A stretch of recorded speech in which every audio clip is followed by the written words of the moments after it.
Hey everyone, welcome to a new video. How are you doing? Yeah, I look so funny, don't I? It is raining, as you can see out there, and it's another day to garden. So this is January.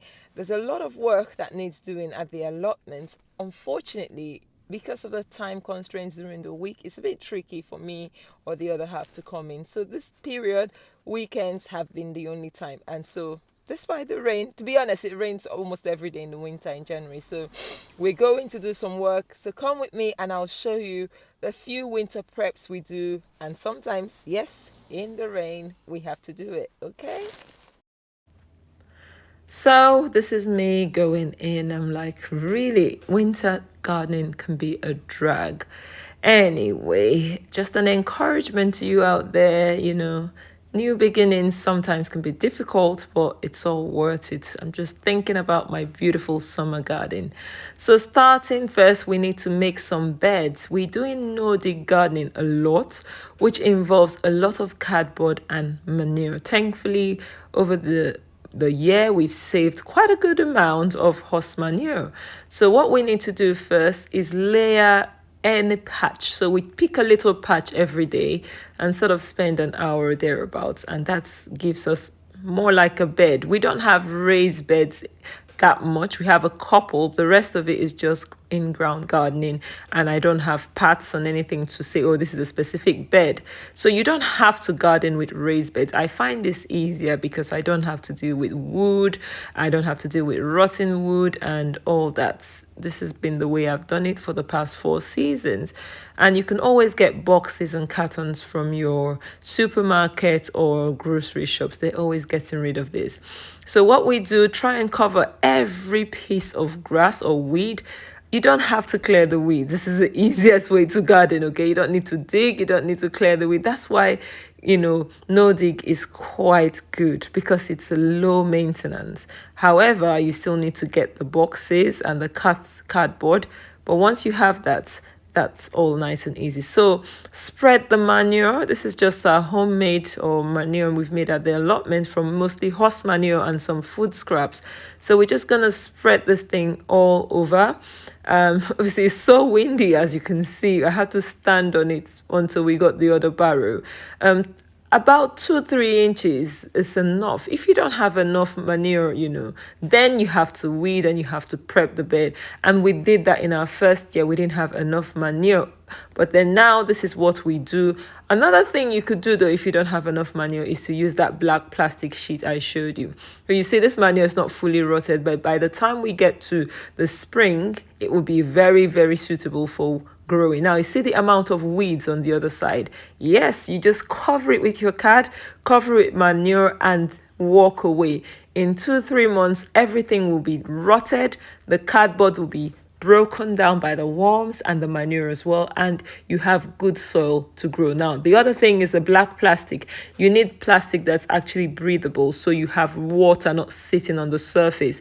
And we do this as well, but you need a lot of plastic, so we don't have so much. You need blocks as well to ensure they're in place if you don't have manure. So this is an option that anyone can do without manure or not, and you end up with beautiful soil. Yes, still, because you have the worms coming to work their way to eat up all the dead debris left on the surface of the soil. And I'll show you what the surface will look like. So this one, we took the plastic off from the other previous season, and we have beautiful soil. I'm gonna start planting here. This will be my first growing bed this year, which is really amazing. I'll probably be putting my brassicas. Now we have this whole row to do, and we have the other end as well to do, but not to worry. This is why I'm encouraging you little bits, and you can start with smaller pieces, smaller portions of land, and leave some bits, so long as you're doing something and looking forward to what's most important, the beautiful harvest you have in the summer. Now I'm going to one of my raised beds in my other plot, and I'm going to be putting in onion sets. Now This is my previous beetroot bed, so not much prep needed to be done. I didn't have a lot of weeds here, although you can see that dandelion, it's quite deep rooted. You can see how deep the root is. Get rid of deep rooted weeds, even if you're covering them with card or plastic, because those ones are quite difficult to get rid of. So just putting in my onion sets. Now, onion sets, I don't always plant onion sets, but sometimes it comes in handy and it's convenient. And these bags were on sale at Wilko for about, probably, is it 20 pence? So really cheap. That's why I went ahead to get a couple of bags.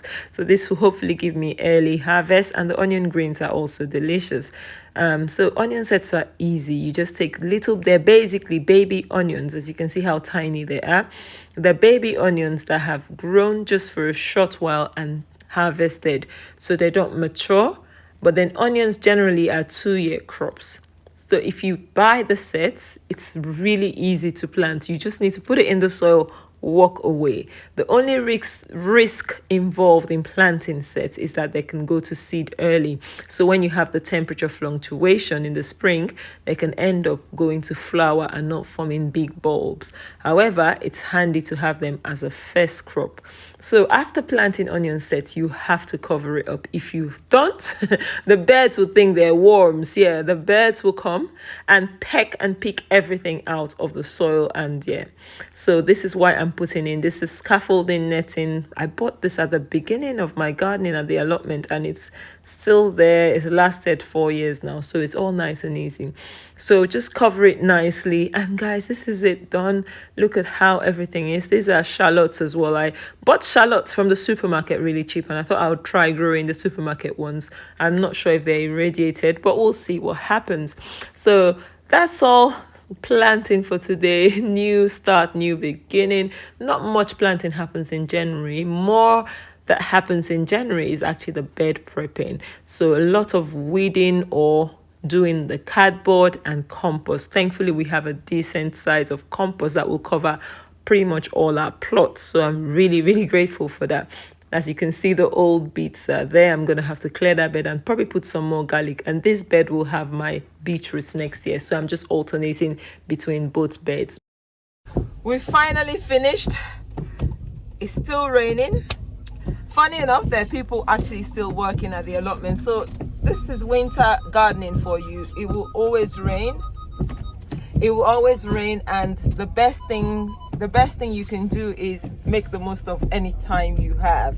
Okay, using a waterproof jacket like I have, or a better one, whatever you have.